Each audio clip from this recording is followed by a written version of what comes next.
friends, welcome to kavithasamayalarai. இன்னைக்கு நம்ம பார்க்க போற ஸ்பெஷல் ரெசிபி சுவையான பீட்ரூட் ஹல்வா. ஒரு சிம்பிள் ஈஸி குயிக் ஸ்வீட் ரெசிபிங்க. நம்ம டக்குன்னு செஞ்சிடலாம். ரொம்ப ஒரு ஹெல்தியான ஸ்வீட்னு சொல்லலாம். ஏன்னா நல்ல அந்த பீட்ரூட் வெஜிடபிள் வச்சு செய்கிறோம். பீட்ரூட் பொதுவாக எல்லாருக்கும் பிடிக்கும். அது பர்டிகுலர்லி குழந்தைங்களுக்கு ரொம்ப பிடிக்கும். அந்த கலரே ரொம்ப நல்லாயிருக்கும். அதில் ஒரு நல்ல ஒரு ஸ்வீட்டு. ஸோ ஏதோ வீக்கெண்ட்ஸ்லேயே இல்லை டக்குன்னு ஒரு ஸ்வீட் செய்யணும்னு தோணும்போது இது செய்யலாங்க. ரொம்ப ஈஸியாக இருக்கும், நல்ல சுவையாகவும் இருக்கும். வாங்க இப்போ ரெசிபி எப்படின்னு பார்க்கலாம்.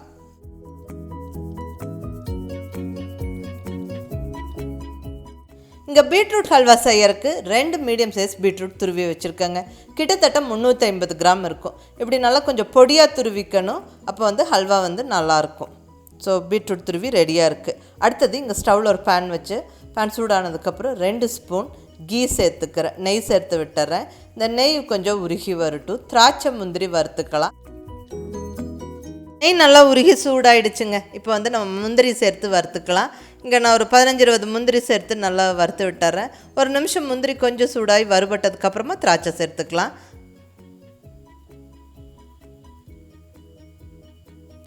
இப்போ திராட்சை சேர்த்து விட்டுட்டேன்.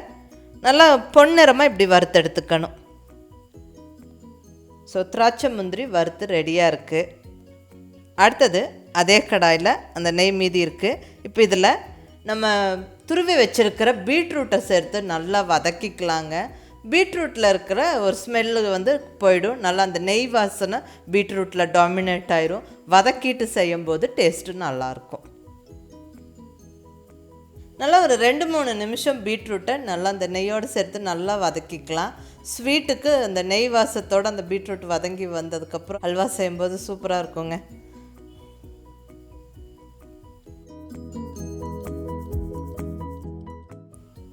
பாருங்கள், நல்லா வதங்கிருச்சு.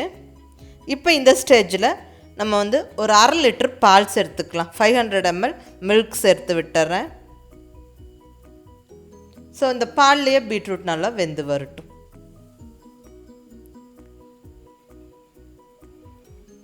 நல்லா அது கொதித்து வரும்போதெல்லாம் நல்லா ஒரு கிளறி விட்டுட்டே இருந்தோம்னா அந்த பால்லையே நல்லா வெந்து அது ரெடியூஸ் ஆகி நல்லா சுண்டி வரும், திக்காகும்.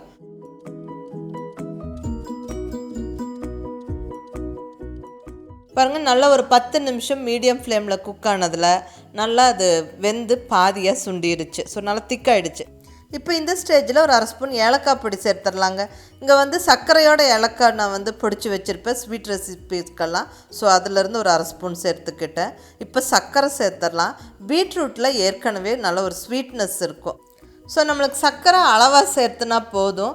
நான் இங்கே ஒரு 1/2 கப்பு சர்க்கரை சேர்த்துருக்கிறேன். இதுவே போதுமான அளவு இருக்கும், நல்ல ஸ்வீட்னஸ் இருக்கும். உங்களுக்கு தேவைப்பட்டால் இன்னும் கூட கொஞ்சம் சேர்த்துக்கலாம். அது உங்கள் விருப்பம், உங்கள் டேஸ்ட்டுக்கு தகுந்த மாதிரி சேர்த்துக்கோங்க. ஸோ இந்த நல்லா சர்க்கரை சேர்த்து கிளறி விடும்போது மறுபடியும் கொஞ்சம் லூஸ் ஆகும். அப்புறம் அப்படியே மறுபடியும் திக்காயிட்டே வருங்க. கொஞ்சம் கிளறி விட்டுட்டே இருந்தால் போதும். நம்ம மீடியம் ஃப்ளேமில் ஸ்டவ்வை வச்சுக்கிட்டு நல்லா ஒரு 7-8 நிமிஷம் பொறுமையாக கிளறி விடுவோம். அது நல்லா திக்காய் அல்வா பதம் வந்துடும். பாருங்கள், அப்படியே திக்காயிட்டு வர்றது தெரியுது. நல்லா அந்த கலரும் நல்லா அழகாக டார்க் ஆகிடுச்சு. நல்லா திக்காயிட்டே வருது பாருங்கள். ஸோ அந்த பேனில் ஒட்டாமல் அழகாக அது திக்காயிட்டு வருது.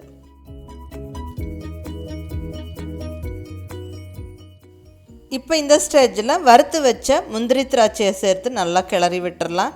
இன்னொரு 2 நிமிஷம் அப்படியே பேன்லேயே வச்சு நம்ம கிளறும் போது நல்லா அந்த பேனில் ஒட்டாமல் சுருண்டு வரும். அவ்வளோதாங்க, நம்மளுடைய பீட்ரூட் ஹல்வா ஜம்முன்னு ரெடி ஆயிடுச்சு.